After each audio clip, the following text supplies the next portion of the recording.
Chapter 11, Geek Row. A week later, you're in the middle of a film history class when your phone buzzes with a text from Drew. Either someone forgot his keys this morning, or this is our first official booty call as Roomy Zoo Bang! And I know just how to play it. As the butterflies in your stomach start to flutter, you stealthily slip your phone under your desk to respond. SOS, need you. You need me, huh? Which parts? Play your cards right and I might send you pics. As tempting as that is, just meet me at the Gamma Delta Loda house in 5. This text is vague, but the anticipation stirs a warmth within that refuses to be ignored, consuming your every thought. I'll never be able to focus in here if I don't go. This class is almost over anyway. Before you know it, you're slipping out the back and heading to Geek Row, excited for a little afternoon delay. But instead of a saucy surprise, you enter the Gamma house to find Drew rallying the bros to a frenzy. As every eye rests on him, you hang back to watch. Your frat's reputation is at stake, boys, but tonight we prove that Gamma's the place to be. Drew's right. Time to pull off the greatest prank in VCSU history. Yeah, football team won't know what even hit them. And where are we gonna hit them? Where it hurts them the most, at their own home game. They erupt in cheers, chants, and you take the opportunity to join Drew at his side. Looks like someone's enjoying a little power trip. Were you, joining Greek life now? Gamma is behind the prank, behind prank wars. Needs some help saving face. You said you'd help, remember? Right, well, I gotta say, I like seeing you in charge. You cast a quick glance around the room, searching for wondering eyes, listening ears, for lowering your voice. Watching them all hang on your every word was kinda hot. Baby bird, I'm literally in charge all the time, or are you saying the R.A. Polo is the only thing about me that turns you on? Not even close. It's cool to see the way people light up when you talk to them. You make them feel so seen. So, put me in, coach. I'm down for anything. Giggity. I know you are. That's why I need you. He slips an arm around your waist, turning you to survey the brothers' hard work, making green and gold signs around you. The football team did Gamma Boys dirty, so we're gonna prank them in front of the whole school tonight's big game. In front of the whole nation. The game's against their #1 rivals, so it's being televised. Sounds big. What's the plan? The Spirit Squad. I'll be giving the audience encouraging signs to hold up for the football team during the final play. And we're gonna swap those for signs with our letters on them. During the big game, and during the biggest moment of it, the audience was gonna be waving Gamma green and gold. Our one hurdle was getting them from Spirit Squad's president room, but thanks to the campus master key, Drew whips out a keyboard card and dangles it from its lanyard. We'll be in and out before anyone suspects a thing. You mean you're gonna break into a Spirit Squad president's room? No, he's not. Oh. Mr. Clean. Just couldn't think of anything, excuse me. You whirl around to find Edwin striding into the room in his R.A. Polo, glaring at the group of you. Because it would be a gross misappropriation of university resources and a direct abuse of power. That key card is for emergencies. Didn't you once borrow it to barge into a residence room because you thought they'd burnt popcorn to hide the smell of weed? Yeah, that was so not cool, man.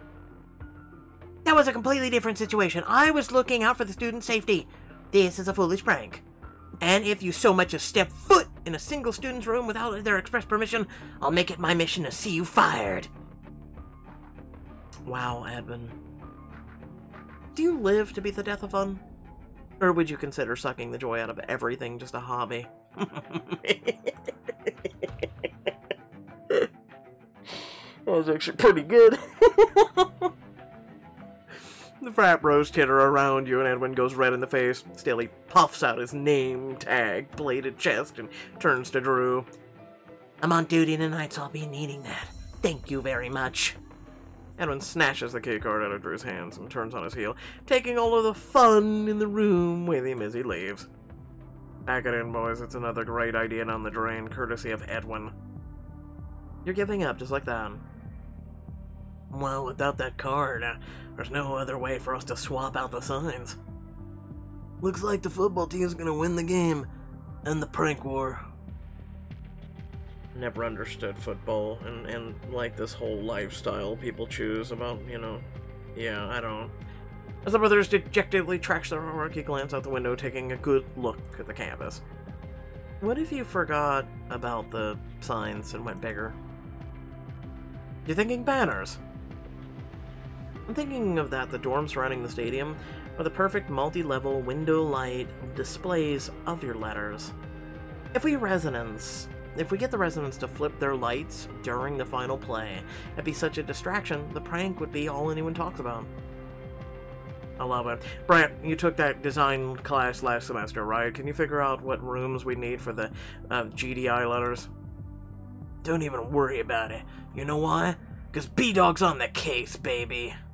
Drew and the brothers excitedly group around as B-Dog pulls up a floor plan on his tablet. Drew groans.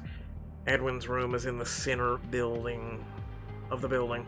Any symbol we make would have to include him. It's game over, bro. There'll be no way he'll play along. Hang on, we could always draw him out of his room and turn the light on ourselves. That would be sick, if you could pull that off. You'd be like a gamma goddess. And technically, while we're there, we could pull a few harmless pranks to really give Edwin a taste of his own medicine. He's asking for it. If anyone has it coming to them, it's Edwin. Let's do it. Together, you and Drew set off towards Edwin's building. You go up the stairs, hang out by the doorway in his corridor. Do you think he's in there? Definitely. Listen. Close your eyes and listen closely, hearing the muffled sound of Edwin's voice floating down the hall. Look, if I bent the rules for you, I'd have to bend them for everyone. We gotta get him out of there. But how? A call from a resident with an urgent, time-consuming problem might do the trick. Watch this. You flash Drew a grin, dial up on the on-duty phone number, listening to it ring. RA on duty. I'm so relieved you picked up. There are out-of-control birds on the roof. Out-of-control birds? Some student had popcorn on the rooftop, and now there are dozens of pigeons going after everyone. It's like a Hitchcock movie out of nowhere. Drew hides a snicker in his hand and muffles his voice to seem far away. Hey, the bird just took my hat! Come quick. They're swooping. They're swooping everywhere. Okay, swooping is bad. I'll be right there. I'll make that rooftop safe if I have to chase off every bird myself. Wow. I just wish I knew who to thank. The name's Smith. Edwin Smith.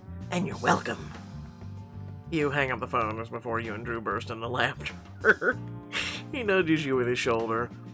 Anissa St. James, who would have thought you'd be such a good liar? What can I say? I'm a woman of multitudes. Suddenly the door to Edwin's room swings open. He peels out at top speed towards the opposite end of the corridor, a net in his hand. That's our cue. Drew takes your hand and pulls you towards Edwin's door before it can close all the way.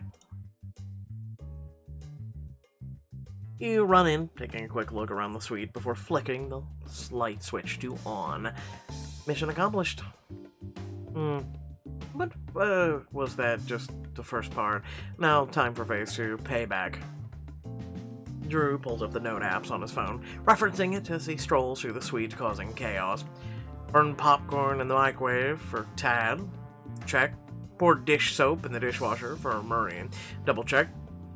You see the TV remote anywhere? Tony asked me to replace the batteries with these cheese puffs. Oh my god. What? What? Why? Edwin's burned bridges with a lot of people in here, so when they heard we were going to be here, they all put in a request or two. You expect me to believe all those came from people Edwin's wronged without any input from you? I may have given a few suggestions, but this is some of my finest work. Look, he leans in to show you the list. You can't help but melt into his side as you scroll through it. Okay, it would be funny to super glue all of the stuff in place, but the amount of glue we'd need would be ridiculous. Drew holds up a finger before reaching into his pockets and holding out a handful of glue tubes. I never come to a job empty-handed. And just how often do you stage a plot to sabotage a rival? It's probably best you don't know. Plausible deniability and all that.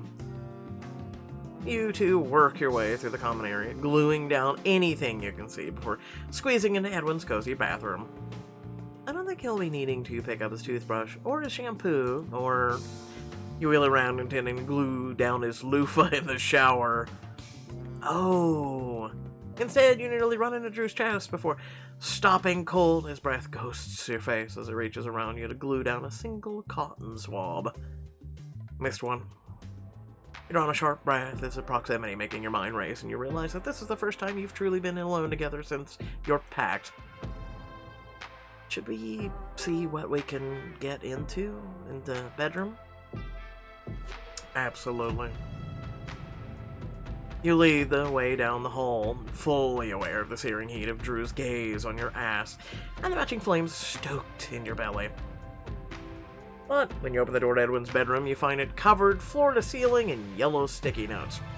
You pluck one from the wall. I'm the smartest man in any room. People are lucky to know me. What are these? I forgot Edwin's daily affirmations. He reads a new one to himself every morning. Says they give him focus. But it looks like a storage facility for Big Bird's extra feathers in here. Oh, God. A smile stretches across your face as a thought occurs to you, and you pull a fresh note from the pad on Edwin's desk and grab a pen. Well, I think Edwin should focus more on himself and less on others. Yeah, I'm gonna go with that one.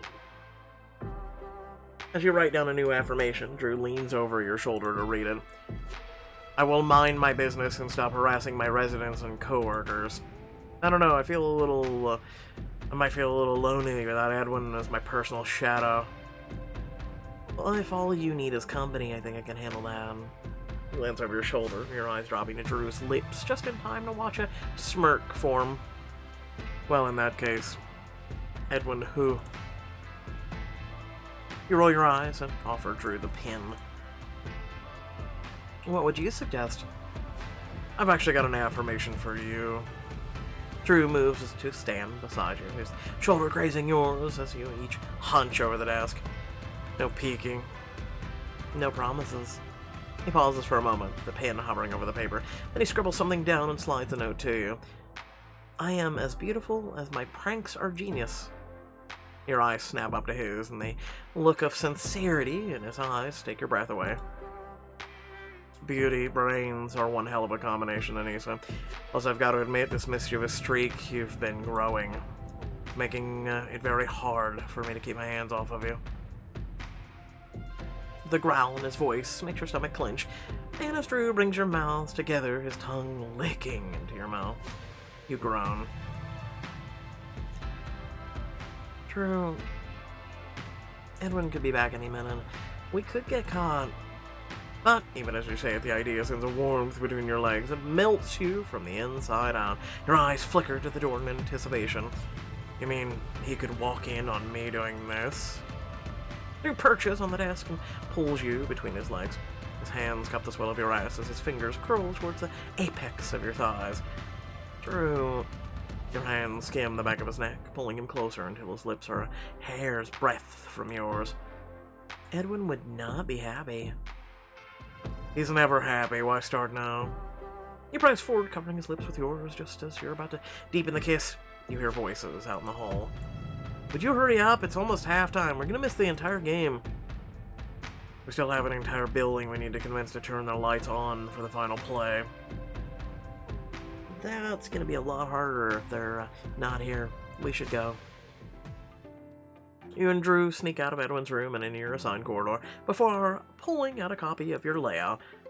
Okay, these rooms circled in red all need to have their lights on, so I figure we can just knock and ask them and be on our way.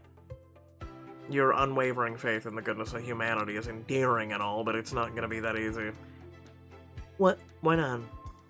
It's the campus culture, baby bird. If you want something from someone, you have to make sure what you're proposing benefits them too.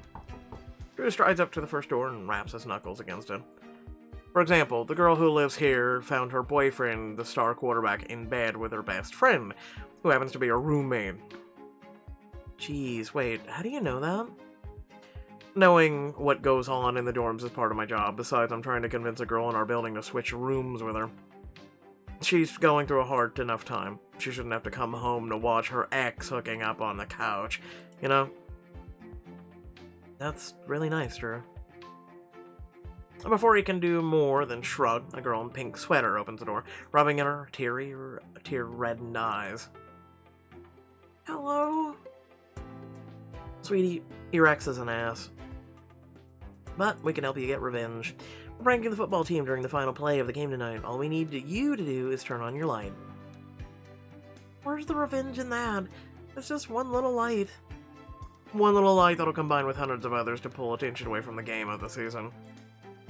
Think of it this way. Your ex could have the game of his life, and all anyone will be able to talk about is a prank you were a part of. When you put it like that, how can I not? Count me in. One by one, Drew and you knock on all the doors in your list, getting the residents to agree to either keep their lights on or off. Phew, that's all of them. And not a second too soon. Drew catches you around the waist, pushing you back gently against the wall. Your breath quickens as his body seals you in. I've been dying to do this for hours. It's only been an hour, tops, since our little roll in the hay in Edwin's room. An hour too long. He buries his face into your neck, his lips skimming your pulse point as you heave a sigh. Lucky for you, everyone's out at the game. We can do whatever we want.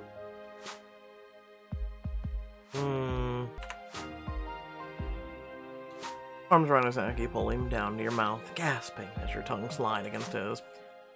And he groans your name into your mouth, and you're dampened in response, but he sets his hands on your hips and breaks the kiss. You're making it really hard for me to not rip your clothing off and take you here and now. I'm not stopping you.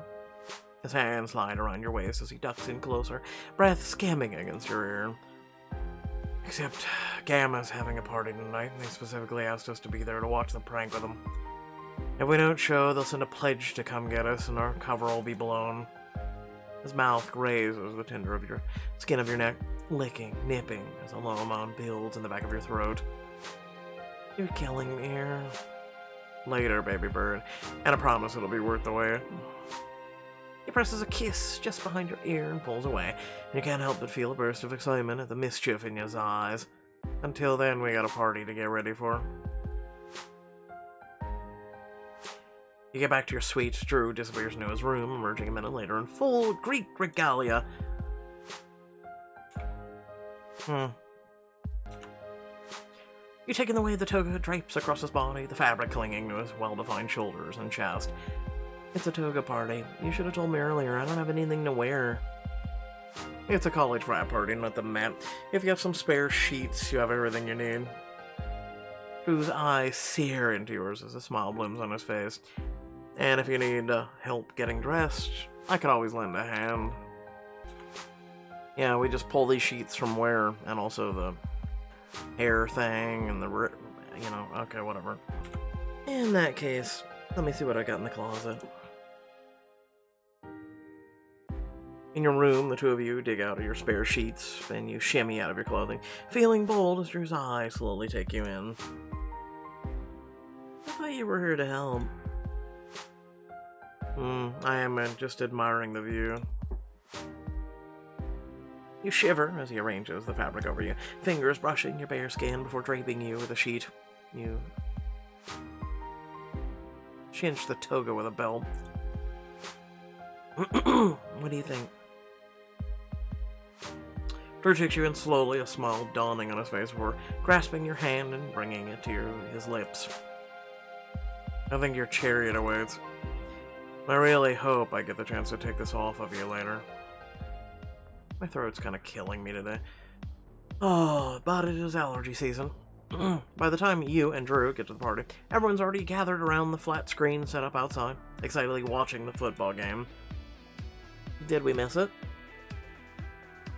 You just made it. The players are lining up for the last snap now. Without a second thought, she scoots over to make room for you on the couch, and Drew digs around in the cooler before joining you. Here. Beer. Thanks.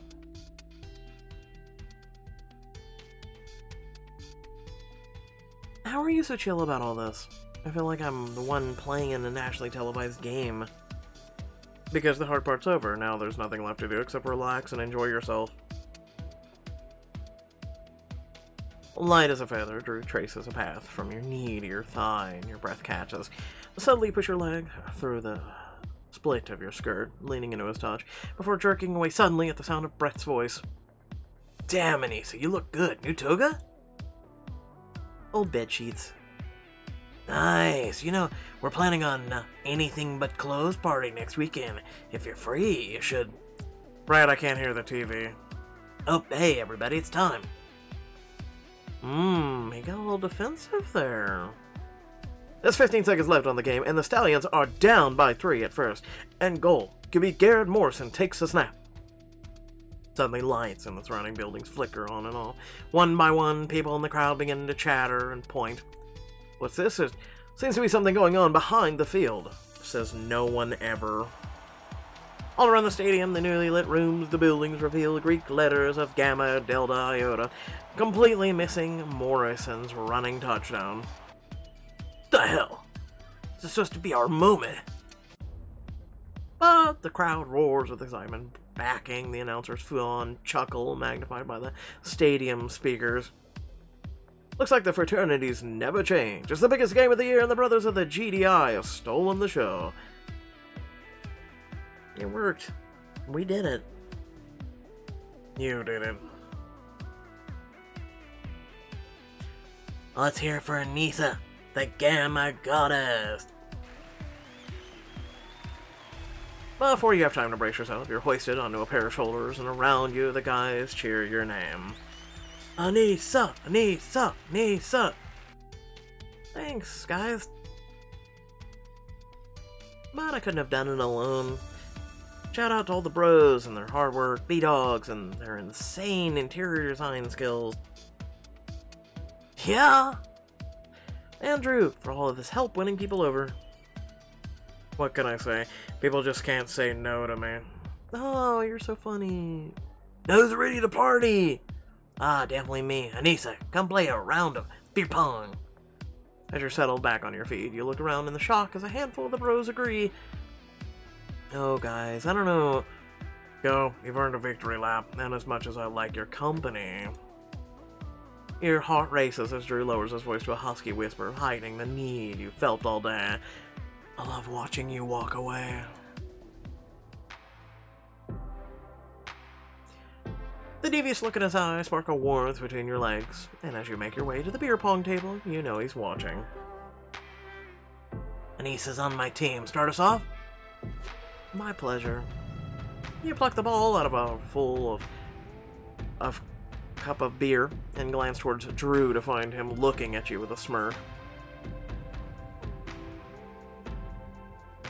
Suck the beer off the ball. Wipe it off on my chest. Sure, we'll do beer off the ball. Locking eyes with Drew, you bring the ball to your lips, parting them just enough to pop it in your mouth and suck. Across the party, you see Drew's mouth. Tease. His gaze devours you, shaking your mouth, your focus as you aim your shot. Still, there's a roar around the table when you sink the ball. Is there anything you're not good at? Life.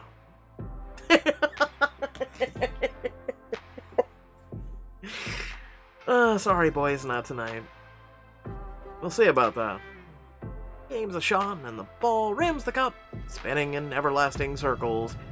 Save it, guys, finger, girls, blow. Wait, what? Oh, I get it. Wow, real classy, dude. You mean like this? You lean over and lock eyes with Drew's as you purse your lips and blow on the bowl to lift it up and out of the cup. Yeah, just like that. Suddenly your phone buzzes, and across the yard you watch as Drew looks up from his screen before glancing at your own. Remember when I promised you could have me later? It's later. Now it's my turn to make you wait. But don't worry. I promise it'll be worth it. Cute. But here's the thing. I miss the taste of you. The feeling of you gripping me. Hearing you moan my name when you... And I can't wait any longer, can you? That's just evil text right there. You clench your thighs together in a clear answer, and a thrill rips through you as you take in Drew's smug expression from across the room. Is it really a room if you're outside? I'm just saying. Then, with a quirk of an eyebrow, he stands and disappears into the crowd just as a final text comes to your phone. If the answer is what I think it is, meet me in the upstairs bathroom in 5. Stare at the message for a while, your thoughts racing. Is he out of his mind? Anyone could walk in on us at any time. But the thought of Drew between your thighs, lapping at your sensitive skin. Ugh. You make a T shape with your hands as you step away from the table. Time out, guys. I gotta go take care of something. Uh-huh. Stomach tightening in anticipation, you slip upstairs and lock the door behind you. You hear a familiar voice. So you got my text. I was starting to think you might not show. I almost didn't. Meet me in the bathroom in 5 doesn't exactly scream classy. Oh, hey, this is where the whole book started. I remember this. Drew's hands find your waist, and as his lips graze your ear, his whispered voice stokes the throbbing heat between your thighs. I can either be classy or I can make you scream my name. Pick. Well, if those were the only 2 options... Sorry, boys and girls. I picked classy. You have no idea how much I want this, but I don't think this is the place or the time. I figured that might be a possibility, but no worries. There'll be plenty of other times and places. We'll find the right one. Drew pulls away and everything in your body protects his absence, crying out to be satiated. But since we're already here, a kiss couldn't hurt. You know, for the road.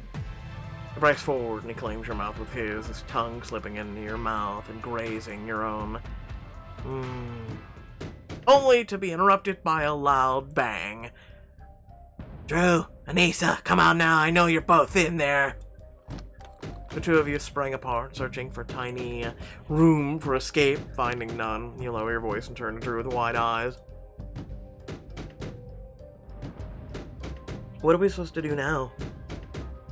All I know is if he catches us in here together, we're dead.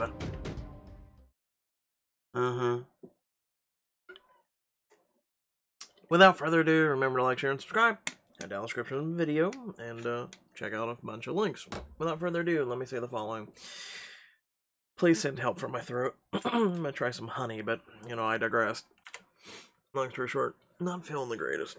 I woke up today feeling like poop, and I'm still feeling like poop. But yeah, hey, we've come full circle from the beginning of the book. What a surprise. So, as a person who's fast to think on my feet, if I was in this situation and I was Anissa or Drew, doesn't really matter. Basically what you do is you have 2 choices. You can fake cry, and it would be Drew to support you. And, you know, you could just, again, it's fake cry. Women do it far easier than men. So, you know, I'll just assume I'm the role of Drew. And I could be like, you know, hey, I support you, it's okay. Hold on, let me just see who's at this door. And you just open the door and you go, Edwin, there's a girl in crisis in here. You need to stop pounding on the door. Or it could be Anissa. Remember, she's Baby Bird. She's new to the whole scene and the whole 9 yards. You know, she could be throwing up. You know, you're holding her hair back, right? She's sick and in the toilet, and you know, she just had too much to drink or something, right? You know, you're just looking out for her and making sure that no one, you know, takes advantage, and you're helping to support you're helping to support a girl who's throwing up because she drank too much or ate something bad, or there's a million things you could come up with. So this is not the end all be all, clearly. um and especially the drama enthused bullshit that they're trying to make it be. But let me know in the comment section below. Without further ado, the reason why I didn't pick that final diamond choice is because we know what it would lead to. I mean, and we know that YouTube gets super, super upset nowadays with anything that, you know, is even risque or whatnot, and then especially for things that might even allude to issues. It's one of the reasons why some things I see, and I try and pre-read it, right? And I don't say it out loud because it's just YouTube being like, oh, and they try and hook you, right? Versus something that, if it pops up real quick, you can quickly just be like, oh, and then pause the video or edit it out or whatever. So yeah. But we knew where that was gonna go. So I just was like, yeah, no, better save face and not deal with YouTube's BS. But without further ado, love your beautiful faces. Catch you all in the next video. Peace